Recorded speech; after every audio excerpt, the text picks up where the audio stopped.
बिहार के मुख्यमंत्री इतने लाचार होंगे, इतने कमजोर होंगे, ये कभी हम लोगों ने नहीं सोचा था। 1700 करोड़ का पुल गिर गया, आज तक एफआईआर दर्ज नहीं हुआ और कोई कार्रवाई भी नहीं, कोई एक्सप्लेनेशन भी नहीं लिया। आप समझिए, इतनी अंधी गूंगी सरकार किसी ने देखी ही नहीं। नीतीश कुमार जी धृतराष्ट्र हो गए और धृतराष्ट्र के रूप के तौर पर बिहार की सरकार को चलाने का काम, बिहारी को अपमानित करने का काम बिहार की नीतीश कुमार की सरकार ने किया। 42,000 जिनको तनख्वाह मिल रहा है, उल्टे उनको कहा जा रहा है कि तुम 28,000 पे नौकरी। सरकार का मतलब मुख्यमंत्री और उनकी पूरी सरकार होती है, पूरी कैबिनेट से हम लोग जवाब। शिक्षा मंत्री बिहार के बच्चों के टैलेंट पे सवाल खड़ा कर रहे हैं। हम पूरे देश को पढ़ाते हैं, किसी भी कोचिंग संस्थान में चले जाइए, बिहारी आपको मिलेगा, दिल्ली हो, बॉम्बे हो। आप समझिए कि 5,70,000 जो बिहार में नियोजित शिक्षक है, उनको तनख्वाह तक नहीं सरकार दे रही है, राजकर्मी का दर्जा तक नहीं दे रही। राजकर्मी के बारे में बहन रेणु देवी जी बताएंगे। और हम लोगों ने सरकार से जवाब मांगा है। सरकार का मतलब मुख्यमंत्री और उनकी पूरी सरकार होती है, पूरी कैबिनेट से हम लोग जवाब मांग रहे हैं और नहीं देना चाहते। और बिहार के शिक्षकों को गाली देने का काम सरकार के मंत्री कर रहे हैं। बिहार के शिक्षा मंत्री बिहार के बच्चों के टैलेंट पे सवाल खड़ा कर रहे हैं। हम पूरे देश को पढ़ाते हैं, किसी भी कोचिंग संस्थान में चले जाइए, बिहारी आपको मिलेगा, दिल्ली हो, बॉम्बे हो, चंडीगढ़ हो, या कोटा चले जाइए, सब बिहारी टीचर होंगे और स्टूडेंट भी होंगे। हम बिहारी की अस्मिता का सवाल है। बिहारी को अपमानित करने का काम बिहार की नीतीश कुमार की सरकार ने किया है। और दूसरा मुद्दा, बड़ा मुद्दा है, वो है भ्रष्टाचार। 1700 करोड़ का पुल गिर गया, आज तक एफआईआर दर्ज नहीं हुआ और कोई कार्रवाई भी नहीं, कोई एक्सप्लेनेशन भी नहीं लिया गया। आप समझिए, इतनी अंधी गूंगी सरकार किसी ने देखी ही नहीं। नीतीश कुमार जी धृतराष्ट्र हो गए और धृतराष्ट्र के रूप के तौर पर बिहार की सरकार को चलाने का काम कर रहे हैं। और यूपीए और एनडीए का फर्क समझिए।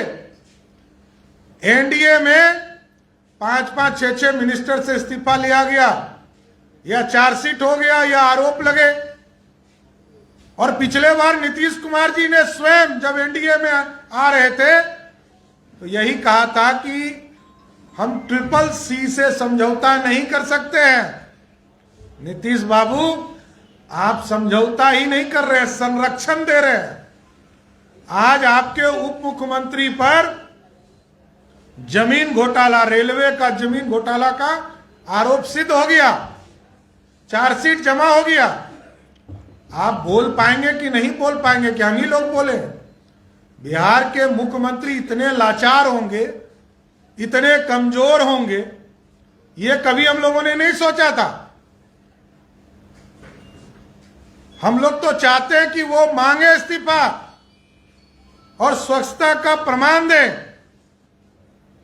नीतीश बाबू, इतना मत डरिए, बिहार की जनता माफ नहीं करेगी। डरने वाले को हारना पड़ता है। बिहार की जनता के साथ अन्याय जब आप करेंगे तो बिहार की जनता कभी आपको माफ नहीं करेगी। कई मुद्दे हैं। आज किसान सलाहकारों को दौड़ा दौड़ाकर पीटने का काम बिहार की सरकार के द्वारा पुलिसिया गुंडों से करवाया गया। अरे, अपने मांगों को लेकर आपके बीच में आए थे। वित्त रहित शिक्षक 4 वर्षों से मांग रहे हैं पैसा कि हमको मेरा भुगतान करो, हमारे तनख्वाह का भुगतान करो, लेकिन कर नहीं रहे। पता नहीं नीतीश बाबू आप में क्या हो गया।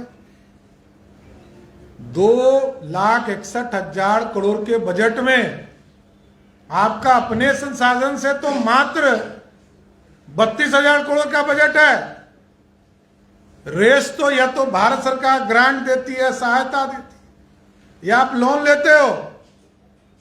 भारत सरकार लगातार आपको सहयोग कर रही है, लेकिन आप धन्यवाद भी नहीं दे सकते, हमको पता है।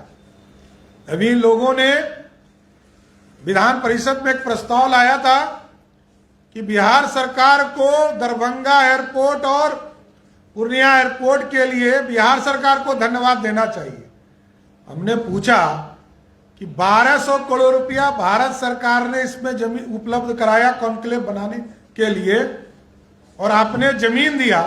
अरे बिहार सरकार को धन्यवाद दे रहे तो भारत सरकार के यशस्वी प्रधानमंत्री जी को भी धन्यवाद दीजिए। इन लोगों की मानसिकता नहीं है। बिहार के साथ स्वतंत्रता नीतीश कुमार जी कर रहे हैं, और नीतीश कुमार जी बिहार के विकास के लिए अब बाधक हो गए। अब 1 घंटा भी मुख्यमंत्री हैं तो बिहार के लिए हानिकारक है। इतने ही बातों कहते हुए मैं अपनी बात को समाप्त करता हूं। आग्रह करूंगा रेणु जी से कि अपनी बातों को